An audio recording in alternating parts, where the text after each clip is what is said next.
True story.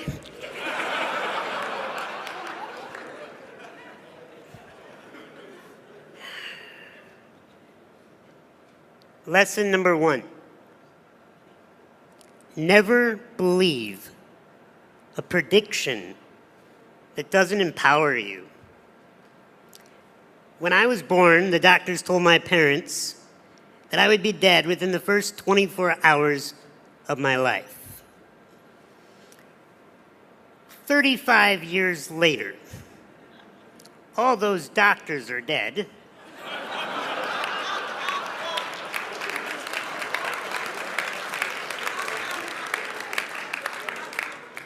And I am the only doctor that remains.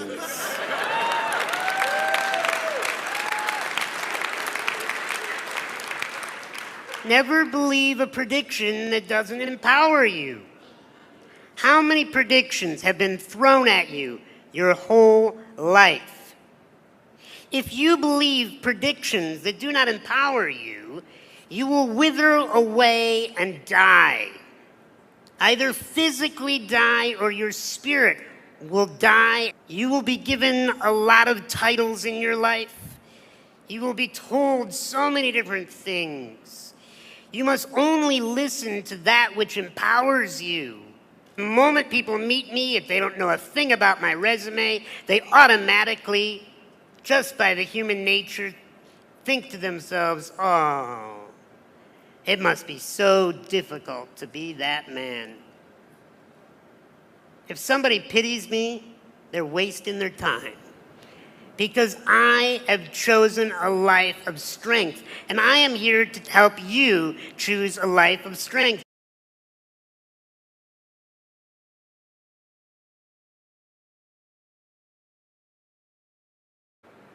Because if I believe that I'm disabled, I would wither up, I would be shy, I would be insecure, I would be afraid, I would act like I need your help.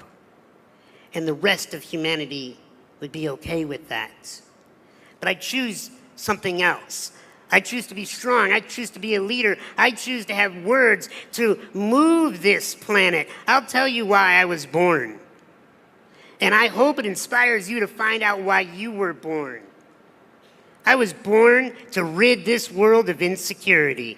You are enough. I'll tell you, I made a pledge as a therapist to love all human beings no matter what they've done. Because deep down inside, I've found that every human being just wants to be loved. Even if they're tough, even if they're scary, even if they're vicious, you get them in the right position at the right time, they'll tell you the truth. They just want to be loved.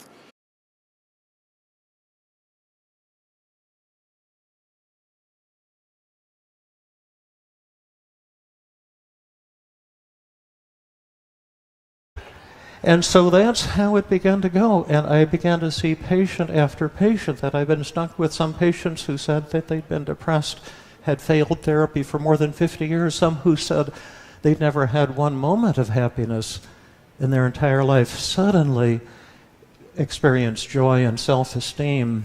And I said, this is the thing I want to commit my life to.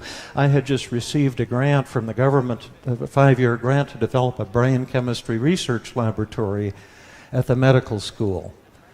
And I sent the money back. I said, I don't want to spend my life doing research on a theory that's not going to bear fruit. This is what I want to do. And then the research began to come in.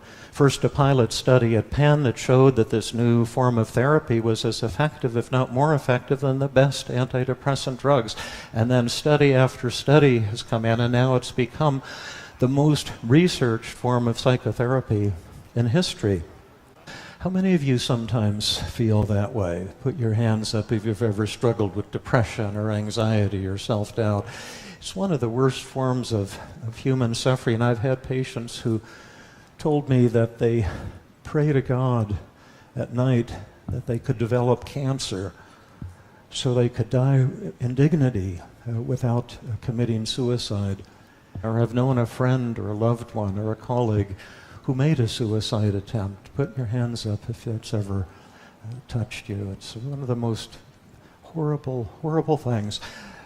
I started out at University of Pennsylvania Medical School. I finished my residency and I did a research fellowship on depression, and I was always curious, what makes us depressed? Why do we fall into these black holes? What's the cause of it? What can we do to turn these moods around? And I started out, like many young psychiatrists, as what you call a biological psychiatrist. I was doing research on brain chemistry, this idea that depression and anxiety are due to some kind of chemical imbalance in the brain. I was treating patients with antidepressants and other medications. But there were only two problems from my point of view. The first is our own research. The research we did didn't seem to confirm that depression or anxiety were actually due to a chemical imbalance in the brain. In fact, our research indicated that this probably is not the cause of depression and anxiety. In addition, I was giving out antidepressants by the bucketful to patients. I had hundreds of patients, and while a few of them were being helped, most of them were not. They were going on week after week, saying, I want to die, I feel worthless. And I said, gosh, there's got to be a better way. If the pills had worked, I would have been perfectly happy. And I thought, maybe there's some type of psychotherapy I could combine with the medications, because I wanted people to be able to wake up and say, it's great to be alive, and I have joy, I'm full of love, I'm full of life, and I was rarely seeing that. And I tried different kinds of psychotherapy. They didn't seem to work. And then a colleague said, you know, there's something new a fellow here at Penn is developing, Aaron Beck, and he calls it cognitive therapy, and it's kind of simple in its theory. A cognition is a thought. It's just a fancy word for a thought, and there's three basic ideas behind cognitive therapy. The first is that our thoughts create all of our moods.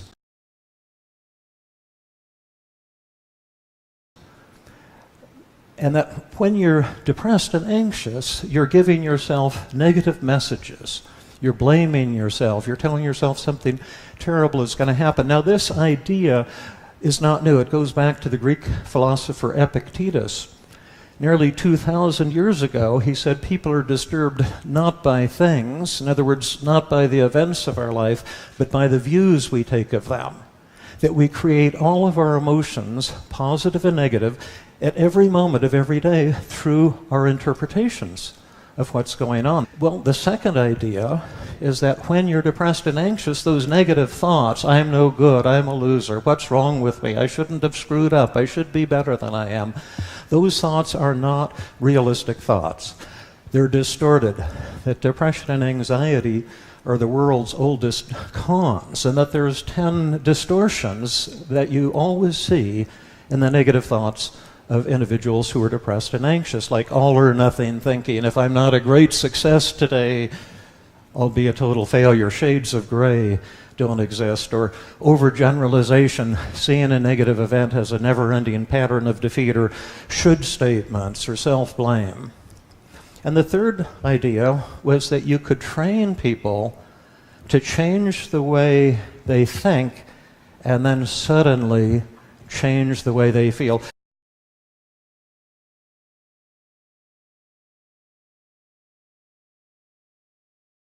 Well, I heard that theory and I said, that sounds like so much bullshit. I know my patients have negative thoughts. That's certainly the case. But you can't help serious suicidal depression with some kind of power of positive thinking. And I told a colleague this, and he says, well, David, why don't you go to Beck's weekly seminar, and as part of your research, try this with a few of your toughest patients, and then you can prove to yourself that it doesn't work. And I thought, that's a great idea. I think I'll check it out.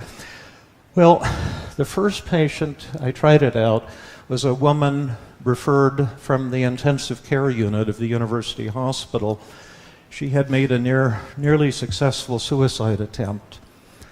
An elderly Latvian immigrant, and they referred her to me for follow-up. And I said, Martha, there's this new form of therapy. I'm doing some investigating, and would it be okay if I present your case at this weekly seminar?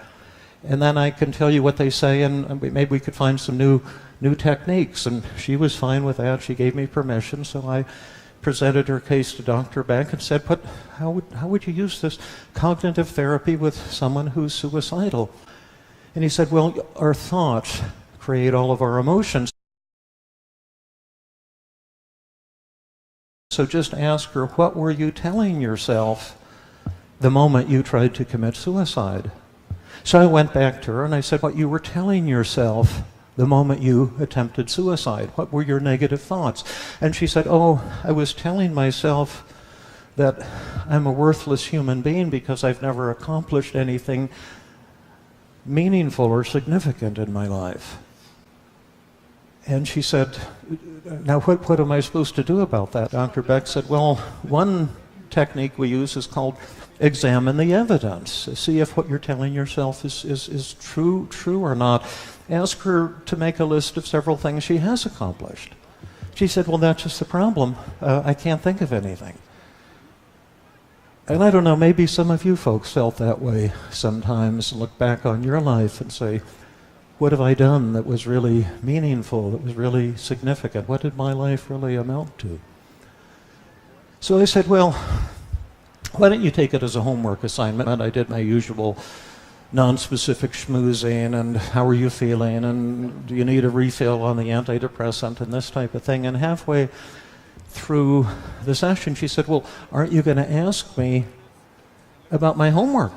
And I said, "Oh, I forgot. Did you come up with anything?" And she handed me a list of about 7 or 8 things that she had accomplished during her life. And the first one, she said, "I overlooked the fact that I smuggled my children out of Nazi Germany.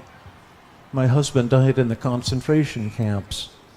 All of our relatives died in the concentration camps, but I got the children out, and we made it to America. And I've worked scrubbing floors and cleaning people's houses to keep food on the table and to keep the roof over our head. And this week, my son just graduated first in his class from the Harvard Business School." So I thought, well, maybe that's an accomplishment. And then she said, "And I forgot that I speak 5 languages fluently. And I'm a gourmet chef." And she had all these amazing things. And I said, "Martha, how do you reconcile this with your claim that you're a worthless human being who's never accomplished anything meaningful?" And she said, "Dr. Burns, it doesn't compute. It doesn't make any sense. I don't know how I could have been thinking that." And I said, "How are you feeling now?" She said, "I'm feeling a lot better." And so that's how it began to go. And I began to see patient after patient that I've been stuck with. Some patients who said that they'd been depressed, had failed therapy for more than 50 years. Some who said they'd never had one moment of happiness in their entire life, suddenly experienced joy and self-esteem. And I said, this is the thing I want to commit my life to. I had just received a grant from the government, a 5-year grant to develop a brain chemistry research laboratory at the medical school. And I sent the money back.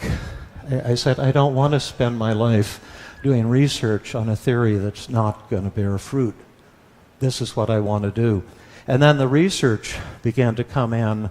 First, a pilot study at Penn that showed that this new form of therapy was as effective, if not more effective, than the best antidepressant drugs. And then study after study has come in, and now it's become the most researched form of psychotherapy in history.